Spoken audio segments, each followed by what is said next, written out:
1.5-2 മണിക്കൂർ ശേഷം കളിയൊക്കെ അവസാനിപ്പിച്ച് ഞങ്ങൾ താഴത്തേക്ക് പോകാൻ നിൽക്കുമ്പോഴത്തേക്കാണ് മഴ വന്നിട്ട് മേലേക്ക് നോക്കുമ്പോഴാണ് ഒരു ഫ്ലൈറ്റ് പോകുന്നത്. ഈ ക്രൂ മെമ്പേഴ്സ് പൈലറ്റിനെയൊക്കെ സമ്മതിക്കണം. ഈ ഒരു ക്ലൈമറ്റിലും വന്നിട്ട് അവരുടെ റിസ്ക് ജീവൻ എന്തോരം പണയം വെച്ചിട്ടാണ് അവരിതൊക്കെ ചെയ്യുന്നത്.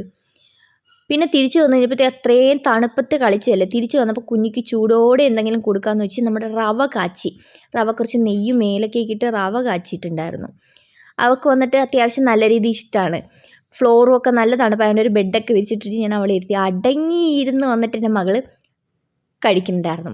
ചൂടൊന്നും തൊട്ട് തീണ്ടിക്കൂടാത്തവളായിരുന്നു. അത്രയും തണുത്ത് വിറച്ചിരിക്കുന്നത് കൊണ്ടാവാം മേ ബി നല്ല രീതിയിൽ വന്നിട്ട് അവൾ കഴിക്കുന്നുണ്ടായിരുന്നു.